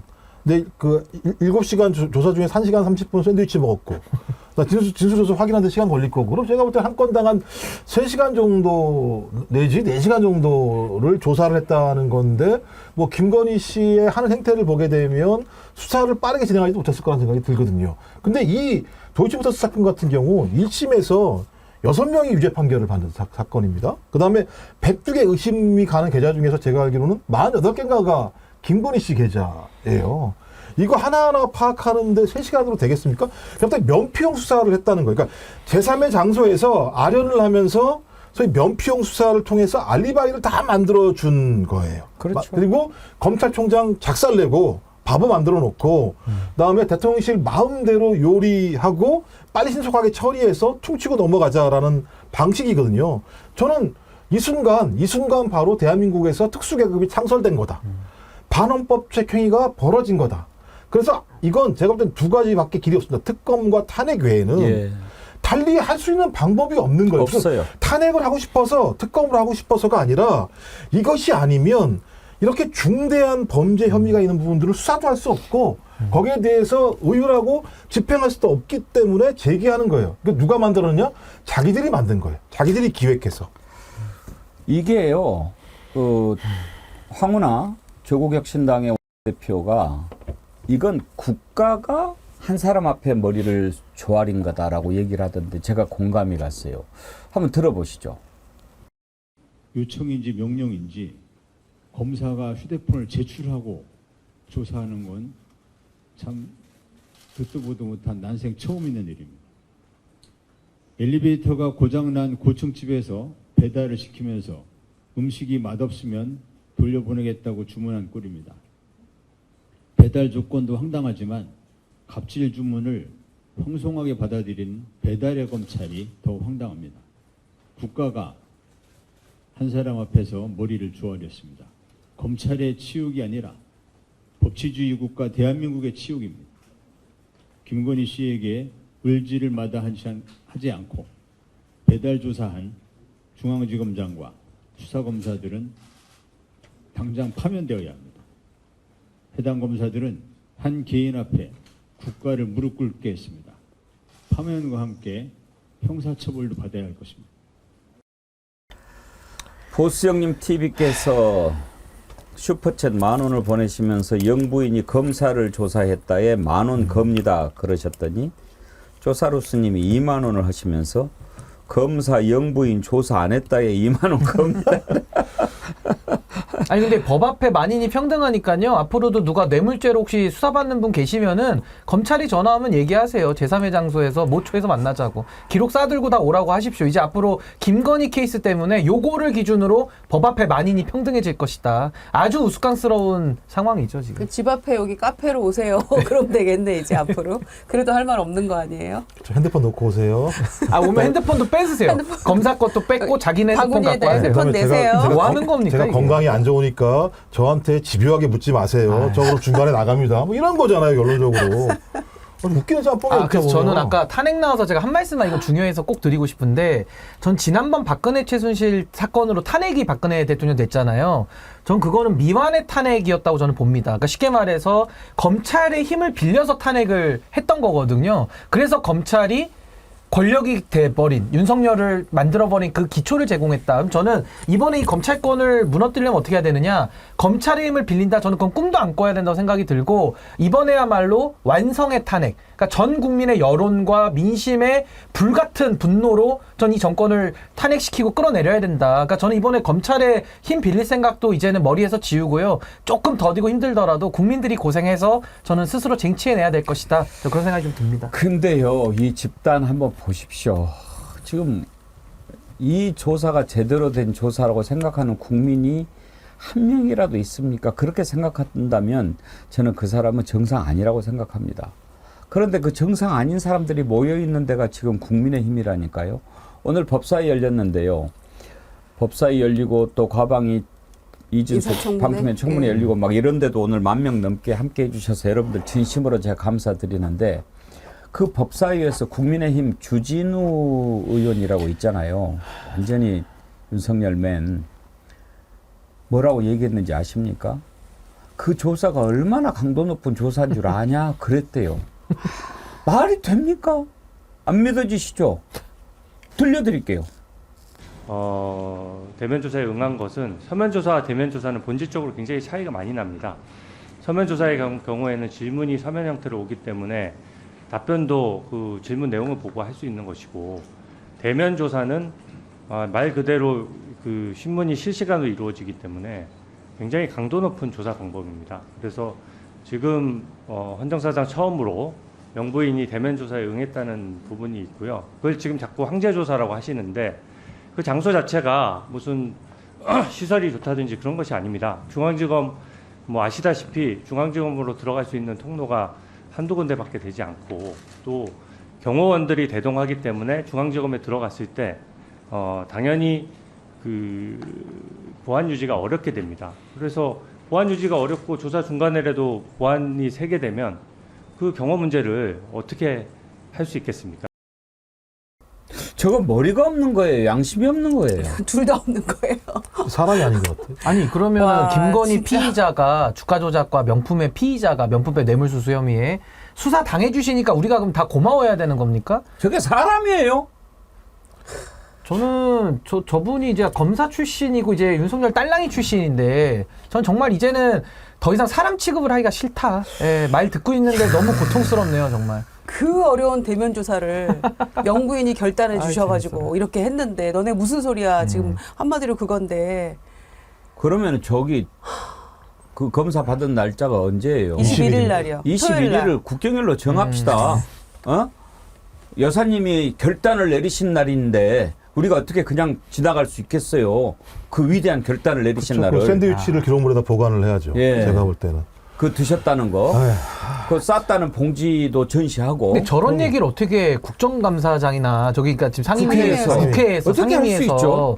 저런 얘기를 카메라가 다 찍고 있는데 어떻게 하죠? 저는 정말 저분의 머릿속을 한번 들어가 보고 싶네요, 정말. 그리고 놀라운 궁금하네요. 건 황제 조사라는 뜻이 저 뜻이 아니잖아요. 아, 비유를 잘 못해요. 그러니까 좋은 데 가서 앉았다는 얘기가 아닌 거잖아요. 법 앞에 그러니까요. 평등한데 왜 너만 예외야라고 하는 얘기를 하는 저는 거잖아요. 그 부분이 제일로 참 아니 멍청한 거 아니에요? 검찰 청사가 그렇게 황제의 방처럼 화려하게 꾸며진 게 아니다라고 얘기를 하잖아요. 그러니까 대화가 안 돼, 대화. 정상적인 대화가 안 되는 거죠. 그러니까 대통령실에 근무할 수 있었던 저 것 같아요. 사람들은 그러니까 저 주진우가 누구한테 표받아가지고 국회의원 된 거예요. 국민한테 표받아가지고 대통령 된 거잖아요. 아니, 국회의원 된 거잖아요. 그래놓고 누굴 지키느냐? 대통령 하나 지키는 이렇게 혈안이 돼 있는 거예요. 아 진짜 괜히 보여줬네. 아니 서면 조사와 달리 이 대면 조사는 실시간으로 신문을 하는 거니까 진짜 강도 높게 어려운 겁니다.